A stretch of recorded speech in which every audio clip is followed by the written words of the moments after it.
Hello! Happy Boxing Day. Hope you all had a Merry Christmas. I was in 70-degree Carolina, as you see in my backdrop. Back here in New Jersey.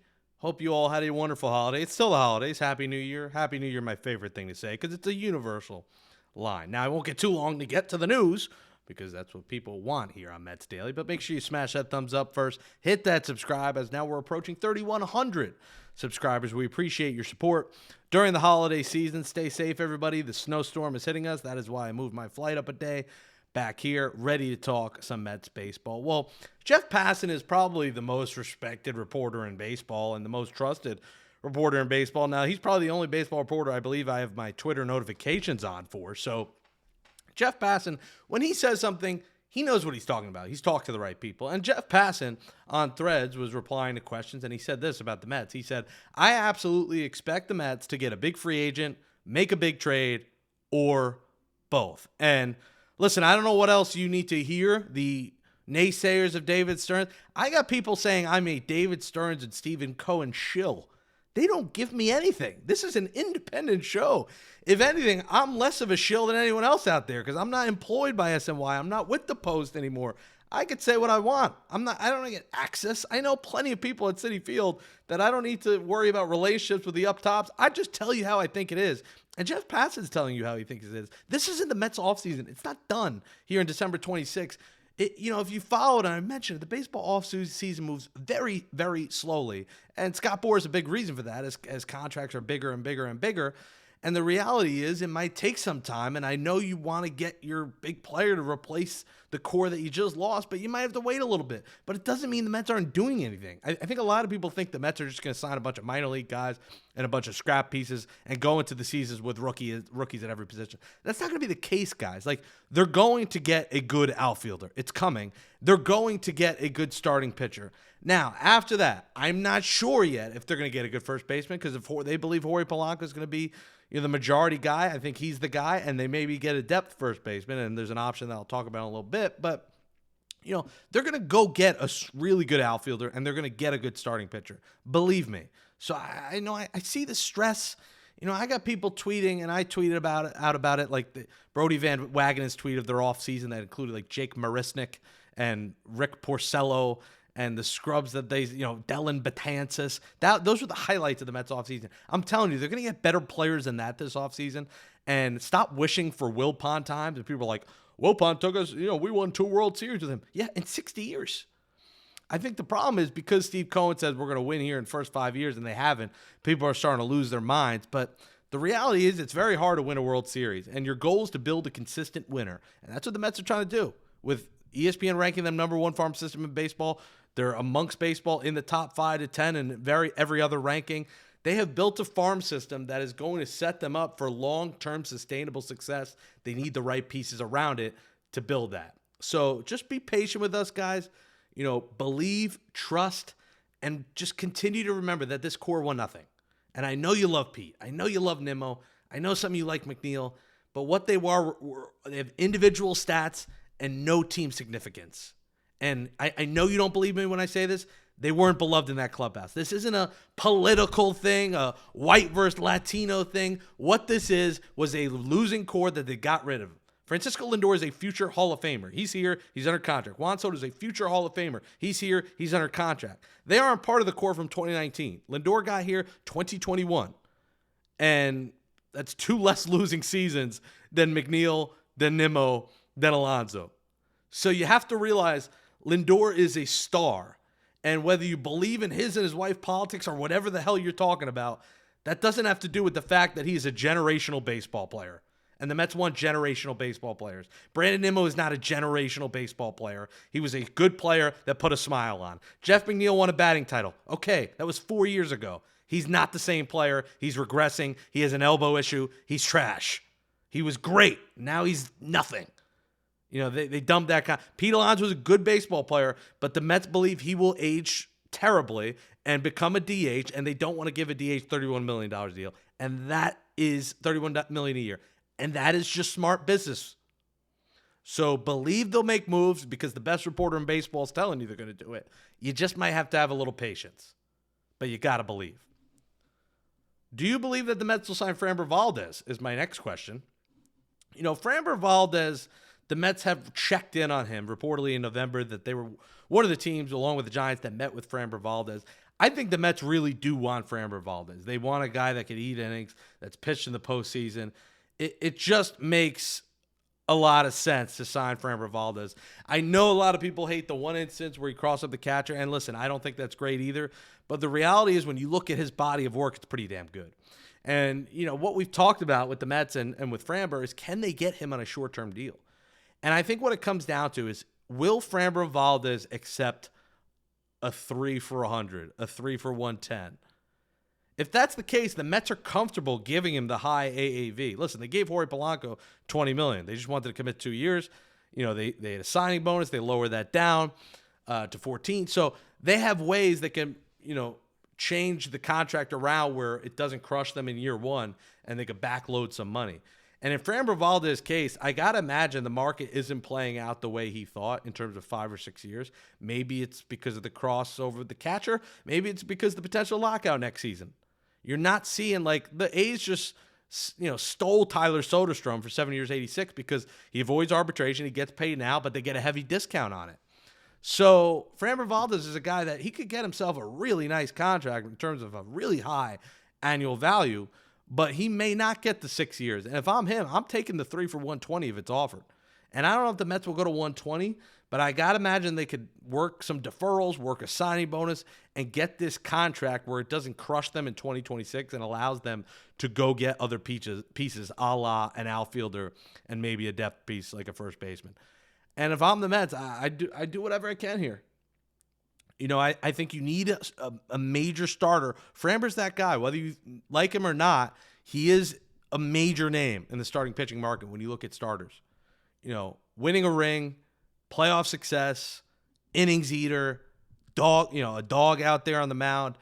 Maybe he ages and doesn't do great, but he is still in his early 30s. I think Framber Valdez to the Mets makes a whole lot of sense, and I'd like to see them get that done. We've talked about potentially trading for a short-term guy a la Skubal or a la Freddie Peralta, but, if you can just use funds and not trade the farm and maybe you trade a few pieces instead for like an outfielder like a Buxton, to me that makes more sense. I would rather have Framber Valdez free agent for 3 years than trade the farm for 1 year Freddie Peralta. I think business-wise, I think team-wise, it just makes more sense. So let us know in the comments below, and we'll get to your comments in a minute. Do you like Framber Valdez? Is there another starting pitching name you want? Because there's no doubt about it. I haven't denied anyone who said the Mets need starting pitching. They need help. I have denied the people who have said that's the only reason they lost in 2025. Because, listen, if you watch every game like I do, and I know a lot of you who watch this do watch every game, you know that wasn't the only issue. You know the Mets were 0-70 when going into the ninth inning without a lead. Like, the team had no heart. You know the Cleveland game. You know the Nationals game where they have a runner at third and less than 2 outs and they just need a sac fly. How many times did they have a chance to win it in the eighth or ninth with bases loaded, second and third, no outs, and they could not get a run home? I don't care that they were eighth in hitting. Their situational offense at times was piss poor. There were times their bats fell asleep. So I understand starting pitching was definitely the number one reason. But if you think that was the only reason, you're dumb and you don't watch baseball. So there were multiple reasons. And I'm just sick and tired of hearing Pete wasn't a part of it. Nemo wasn't a part of it. McNeil wasn't a part of it. It's a collective unit, guys. It wasn't just the starting pitching of the Mets' failures. And, if you want to pinpoint every year, it definitely wasn't their failures in 2019, 2020, 2021, 2023, the end of 2022. And we go through every single year. And if you're going to nitpick starting pitching every year, you don't watch baseball. A guy that was hitting a lot of baseballs in 2025 was Miguel Andujar. And I don't think he would be that exciting, but if your plan is to go Jorge Polanco at first base, I'm not against signing Miguel Andujar to a 1-year deal. Miguel Andujar, the best year average-wise of his career. And listen, I know, and I've talked about it here, average is not the only stat you look at. If you look at Baseball Savant in terms of a lot of his hitting metrics, they don't jump out on paper. But what do jump out on paper to you is whiff percentage, strikeout percentage. This guy does not strike out. He puts the ball in play. And, my hope is that he walks more, but Miguel Andujar is coming off a really good year. Hit 318, 352 on base, 10 homers, 44 RBIs, just 49 strikeouts.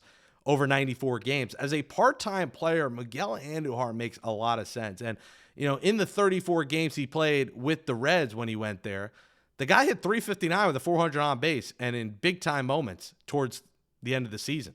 4 homers, 17 RBIs. So, Miguel Andujar, remember, former Yankee, burst out on the scene in 2018 with 27 homers and 92 RBIs.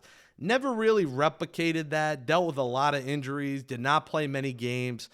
But over the last 2 years, and really 2025, Andujar has made himself a nice, serviceable part-time player. And what intrigues me about him, again, is flexibility. Doesn't play elite defense, but he's played left field, right field, a little bit at first, not much, 7 games at first and third base. So he is a guy that some days you could play in left, some days you could play at DH, some days you play at third. Like, if he's your platoon with Brett Beatty, sign me up. Like, if Miguel Andujar is going to play against lefties and Brett Beatty is going to play righties, you got yourself a hell of a 1-2 punch at third base. So I think Miguel Andujar on a 1-year deal makes a ton of sense for the Mets. I know it's not exciting. I still think they need, obviously, a big-time outfielder, maybe even another first baseman. But as a super utility man, if you're telling me Miguel Andujar is the 2026 Mets version of Starling Marte, sign me up.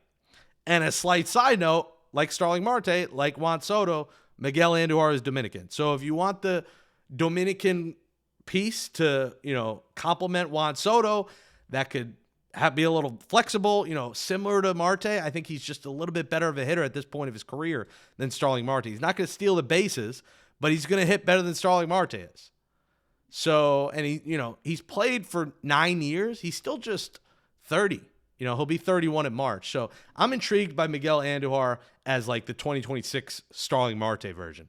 I think that's a good upgrade from Marte is going to Andujar. Let me know in the comments what you think. All right, let's read some comments from our Christmas Eve show from Like Stetch, 1873. Alonso is 31 right now. He had to take the money in the nice 5-year offer. So Boog Powell is back. The Mets had 83 wins, and no matter how many homers you hit for us, that's where the team will be again, unless the young pitchers make a big impact. Let's go.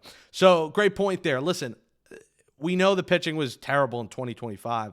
I think the Mets really trust their young pitching. Like I've mentioned, Noel McLean full year, Christian Scott's return. If Brandon Sproat is not traded and he cracks the rotation, Sean Manaea healthy, Clay Holmes with a year of starting under his belt. The Mets are going to add another starting pitcher. I actually think the starting pitching could be a real strong point for the Mets. Maybe a new philosophy with their new pitching coach in Willard. So I'm fascinated to see this staff, and once they add a starter, what it's going to look like. And I think they're going to make a drastic improvement. So good point there. And like I've mentioned, it's not all about how many homers. I know you all love how many homers Pete Alonso hit, but I sound like a broken record at this point. But the Blue Jays had one 30-plus homer hitter. The next highest homer guy was 24 homers. They didn't hit any homers, and they probably should have won the World Series.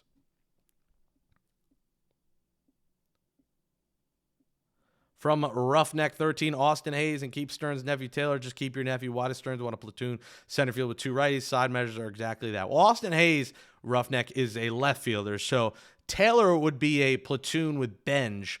What I said about Hayes, if he's your kind of 4th, 5th outfielder, kind of a DH/left fielder, I think your goal is still to add an outfielder, whether it's Bellinger or if it's Luis Robert or if it's someone else. I don't think Hayes would be an everyday guy. He'd kind of be like that super utility guy. But yes, I agree. If it's Benj and platooning Hayes and Taylor, I hate that. Williams Bit says, was showing Walker stat in comparison to Pete a joke? I don't care how many runs you save defensively at first baseman. Numbers in comparison to Pete are a joke. I mean, listen, all of you want to point to homers and RBIs. So what I'm saying with Christian Walker with homers and RBIs is his numbers of 2025 were similar to Pete Alonso's 2024 numbers. In terms of Christian Walker can be a 30 and 90 guy behind Juan Soto very easily. And I know that's not Pete Alonso, but again, if you're getting better defense and you're getting better in center field and you're getting better at second base, it's about getting better, and I've said this again, like a broken record, at multiple positions. It's not about just, we're not getting 40 homers from first base. We should have just signed Pete. It's a short-sighted, lazy vision by some of you. From Mike Darakin, every YouTube head is the Mets getting 4 new players every day for the last month. Done bothering clicking on these things. Lol, Merry Christmas. Listen, this is a daily show. Do you want me to ask about what you had for dinner, Mike? Like, Do you want to ask, how's the family, Mike? How was your Christmas? Merry Christmas to you. Like, this is a Mets show. Like, we talk about names that are out there. It's a daily content. Do you want me to pick my nose all show for 30 minutes? Like, of course they're not going to sign every guy, but this is a Mets show. You come here to learn information, get my opinion, and if you don't like it, then don't watch it. So dumb. It's like, you want me to talk about like the same name every day, the one target? We're talking about all the targets, and that's part of the fun is imagining, and why we do all the targets, guys, is because like I said, did anyone see the Mets signing Jorge Polanco? You just don't know what David Stearns is going to do. That we kind of got to mention every name, because even when we mention every name, I guarantee you the Mets are going to end up with someone that I have not mentioned all off season. That's how under the radar he falls with some of his moves. They signed minor leaguer Mike Ballman. I didn't see that coming. But, we mentioned the names because we don't know what directions he's going to go. And I think it's important for us as a Mets show every day, Mets Daily, and me as Jake Brown, at Jake Brown Live is where you find me, to talk about all the names possible, because we don't know who we're getting. And once they get that name, we'll analyze it. But people like to know about the hot stove. Listen, we're doing well right now, and I really appreciate your support, whether you're a lover or hater, in between. I'll read your comments, as long as it's somewhat respectable. But I'll also cook you when I need to cook you. And, Mike, I got to cook you. Chef Curry with the pot, boy. Don to John Hahn said, Merry Christmas. Let's go, Mets. Let's go, Mets. Merry Christmas. Happy New Year. Happy holidays. Peter Heffernan says, thanks, Jake. I enjoy your take on things. Appreciate it, Peter. And listen, either way, you love, hate, I love the comments. I do appreciate you who do like my takes and do, it strives me every day. This is not easy, guys. I have a full-time job. I have other gigs on the side. I have my own socials I do. So I love the Mets. And I know some of you think I'm a shill or I don't love the Mets. Just like you guys watching, I'm obsessed with this team. I live and breathe Mets baseball. It's not just I do this as a job. It's what I love. You have to really love this to do a show every day about the freaking New York Mets. And I love this team. So it means a lot when people do write something nice, because it means I'm doing what I love well. And I think I do what I love well better than most people. Marielle, Mets Daily Insider member, says, I really enjoyed the 1951 version of Scrooge and Miracle on 34th Street with Maureen O'Hara and Natalie Wood. Mary going with the throwbacks. Very nice. Miracle on 34th Street is definitely a classic. I saw Marty Supreme yesterday with Timothy Chalamet after I watched Tyler Kolek and Knicks miss with the comeback. And tremendous movie. Highly recommend. I think you got 95%. You're really on the edge of your seat. You don't know what's coming next. So really well done by, big Knick fan, Timothy Chalamet, Marty Supreme. So definitely check that out. Rumble Hat says Polanco cannot be the full-time first baseman. It's ridiculous to even think that's the plan. First base is not simply stand here and catch the ball. Listen, guys, I think you got to remember when we talk about defense and positions, Jorge Polanco has been working on first base for the last year. There have been terrible athletes who have played first base. Daniel Vogelbach played first base. He is like the fattest man in baseball. No disrespect. He just is. So, Jeff McNeil is not a great athlete. He has played all over the diamond. I don't think it's fair to say the guy hasn't played first, he's going to suck. Why I say Mark Vientos sucks because I've seen him play the position, and you've seen him run, and he has no agility. Jorge Polanco is an athlete. He is agile. Like, he's not a complete and utter bum. So I don't know if Jorge Polanco will work out at first base. But to just write him off because he hasn't played games there, I also think is wrong, because we see guys move over. Wilson Contreras moved from catcher to first base, and his outs above average was 5. Which blows Pete Alonso out of the water. So you just don't know when a guy moves to a new position, whether they're going to be good, bad, or ugly. And listen, Jorge Polanco wasn't great at second base, so I don't think a move to a different position is going to really be worse for him, because he might actually be better at another position. So I'm not going to be the guy that's going to write Jorge Polanco off at first base. I will be the guy to tell you that the Mets should get another first baseman on the roster, because I don't think it makes sense to have a guy who hasn't played there be your only first baseman on the roster.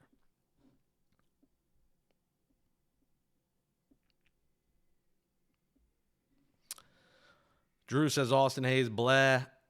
J.M. Valentine, I watched the Alonso press conference. Hilarious. I love the response to why he chose Baltimore. You could see him reaching for possible reasons. The community, he has no idea about Baltimore. It would have been better if he just admitted he is there because they are the highest bidder. You could see he was not excited about being there. Good for him getting his money. Yeah, I mean, listen, guys. Pete Alonso gave you a crock of shit with about the community and the Baltimore Orioles. Listen, the ballpark's great. Orioles, look at their lineup and see how that blends with Pete Alonso. And you could say all you want. They were the only team that gave him a 5-year offer. And that's the reality. So J.M. Valentine's right. But I also say this. No player is ever going to say, I came here for the money. So I think he needs to win the Orioles fan base over. He has a Mets fan base that glazes over him even that he's gone. That he wants to win the Orioles fan base over pretty quickly. And that's his way of doing it. Pete has always said the right thing. The only time he said the wrong thing was after he let the Mets, talking about the Mets. But he will always say the right thing. Does he always do the right thing behind the scenes? Is he always the right teammate and a leader? Not exactly, but he will always say the PR talk 101, and that's something Pete Alonso is good at. He will beat you until you're blue in the face with the same kind of PR shtick talk, and that's what he's good at. But come on, Baltimore community. Come on, stop. That's ridiculous. Talk about New York versus Baltimore's not a bad city. I'm not crapping on Baltimore. But you just got there, bro. Don't tell me about the community. You've been there like 5 times. Happy holidays, everybody. Happy New Year. Have a great weekend. We'll talk to you on Monday. Thanks for watching Mets Daily. Subscribe. Smash that thumbs up. Follow me at Jake Brown Live. Happy New Year. Goodbye.